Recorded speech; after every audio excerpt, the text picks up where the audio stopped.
మీరు మొత్తం బ్రూస్లీ చరిత్ర అంతా చదివేశారు. బ్రూస్లీ కూడా ఇన్ని విషయాలు తెలుసుంటావేమో మీకు. ఆబ్వియస్లీ, ఎందుకంటే నేను టావో బ్రూస్లీని నేను వాళ్ళు ఈ మొత్తం అన్నీ చూసి తర్వాత రిటర్న్ ఆఫ్ ద డ్రాగన్ ఈ డైరెక్టెడ్ హిమ్సెల్ఫ్. అది యాక్చువల్లీ ఒరిజినల్ రిలీజ్ అయింది వే ఆఫ్ ద డ్రాగన్ అనే పేరుతో, కానీ ఎంటర్ ద డ్రాగన్ తర్వాత డబ్ చేశారు కాబట్టి ఇక్కడ రిటర్న్ ఆఫ్ ద డ్రాగన్ అని పేరు మార్చారు ఓవర్సీస్ రిలీజ్కి. ఈ Way of the Dragon, Big Boss, Chinese Connection ఈ సినిమాలు వచ్చిన తర్వాత అప్పుడు రాబర్ట్ వైజ్ అని ఒక డైరెక్టర్ అండ్ ఫెడ్ వాండ్రాబ్ అని ఒక producer, they had this idea, మనం ఇప్పుడు సౌత్లో రెండు లాంగ్వేజ్లో చేస్తే మనకు కొంచెం ఇది వస్తుంది, బల్క్ ఆఫ్ ది థింగ్ మనకు హాంకాంగ్ నుంచి వస్తుంది, ఇంటర్నేషనల్ మార్కెట్లో ట్రై చేద్దాం అనే ఉద్దేశంతో ఎంటర్ ద డ్రాగన్ స్టార్ట్ అయింది. And that made him the biggest star. Enter the dragon start అయిన తర్వాత ఒక 1 month రిలీజ్, ఈ saw the last copy, I mean first copy and is very happy with it, and he told his wife and everything. అంటే I couldn't have asked for a better platform to showcase my art అన్న దాన్ని ఆ ఫీలింగ్లో, అంటే music దగ్గర నుంచి sound effects everything he was doing it himself ఆ టైంలో. Hollywood studios they had a very mixed, అంటే impact they can't get away, కానీ జనరల్ ఆడియన్స్ వస్తారా రారా.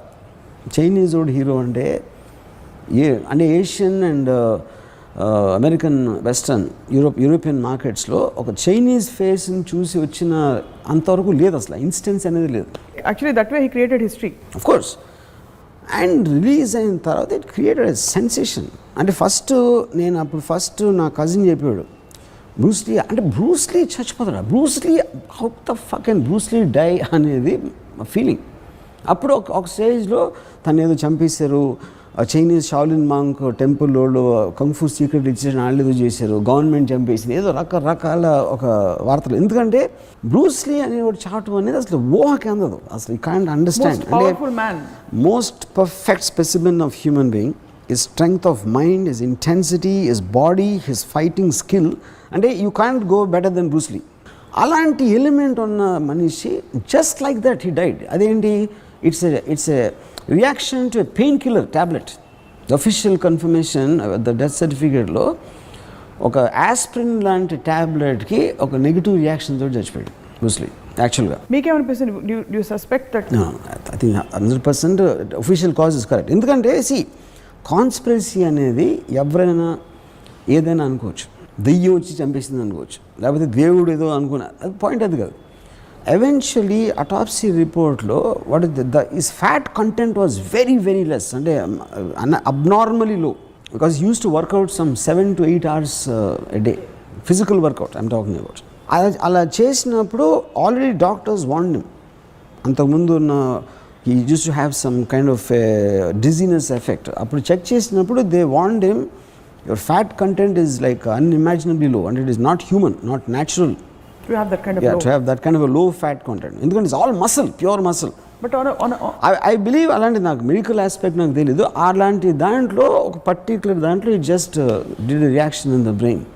Do you feel it's a tragic thing, I mean, that he died at 32? Honestly, I'm very glad. ఎందుకంటే for me is become a monument because ఈ died. అందుకే ఇప్పుడు Bruce Lee బతుకుంటే ఇప్పుడు 70 years ఉండే, 70 years బ్రూస్లీ నా వల్ల కాదు, నేను చూడలేను. అంటే మీరు అని పక్కన పెడితే, ఆఫ్ కోర్స్ మీరు అని పక్కన పెడితే ఈ టాపికే ఉండదు, బట్ మీ వరకు యూ ఫీల్ దట్ ఒక వెలిగి ఆ తర్వాత తన I mean I think it's notional weather issue. నాకు ఒక్కటేంటంటే బ్రూస్లీ లాంటి మనిషి ఇవ్వాలి ఉంటాయి, the technology what you have in capturing him, his moments and అంటే హై స్పీడ్ కెమెరాస్ కానీ, అంటే అసలు ఎలాంటి అద్భుతమైన సినిమా మార్షల్ ఆర్ట్స్లో వచ్చి ఉండేది అనేది నా ఊహకు అందట్లేదు. బ్రూస్లీ లాంటి మనిషి వాళ్ళు ఉంటే ఒకవేళ. కానీ ఇంత పెద్ద మార్షల్ ఆర్ట్స్ ఇండస్ట్రీ ఉంది, థాయిలాండ్లో ఉంది, కొరియాలో ఉంది, అఫ్కోర్స్ హాంకాంగ్, చైనా, జపాన్, ఇన్ని కంట్రీస్లో ట్రెడిషనల్ మార్షల్ ఆర్ట్ ఇండస్ట్రీ ఉంది. They could produce one Bruce Lee more. ఎక్కడ నియరెస్ట్లీ ఎవడు అసలు బ్రూస్లీకి? ఇప్పుడు జెట్ లీ కానీ, జాకీ చాన్ కానీ, టోనీ జా కానీ, all of them they just pale in comparison to Bruce Lee, only because they don't have a philosophical theory. Or would you say that Bruce Lee was the first one to do it? Bruce Lee was the first one to do it. Not at all, not at all. కొత్తగా వచ్చిన వాళ్ళు ఎప్పుడు కూడా first వచ్చిన వాళ్ళు. That's not true at all. ఎందుకంటే ఇప్పుడు కూడా ఛానల్ టీవీ 9 వచ్చింది, ఇప్పుడు చూసినా కూడా Bruce Lee, you will feel the same impact.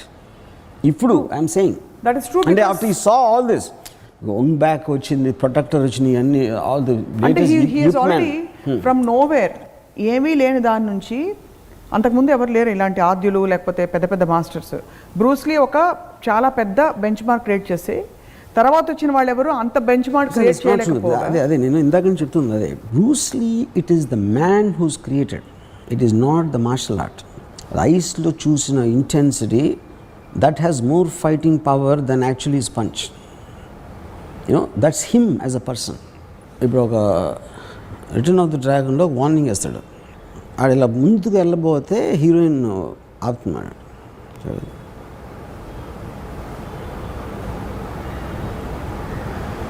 A gesture, it is an intent which he communicates with his eyes.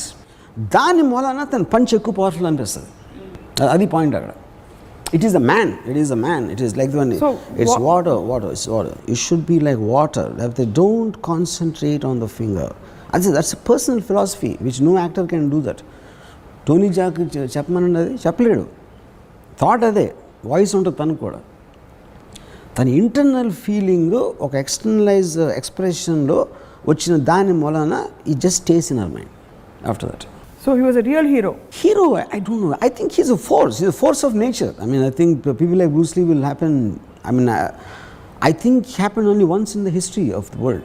What do you think? అంటే ఇప్పుడు if you look at his death and the way things happened for him, ఇదంతా ఏంటంటారు? What is your personal philosophy about this? Shaped.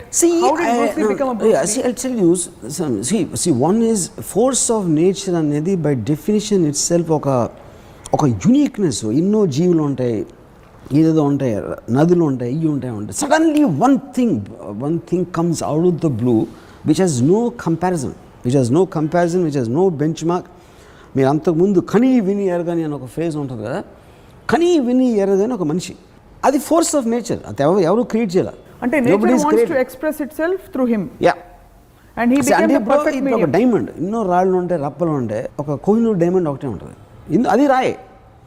అదొక్కటే ఎందుకు వచ్చిందంటే అది కావాలని Brahmo గెమ్మో create చేసాడా, లేకపోతే ఇట్ ఈస్ బై యాక్సిడెంటా, ఇట్ ఈస్ బై ఇంటెంటా అనేది I think I or anybody will be too less to comment on that.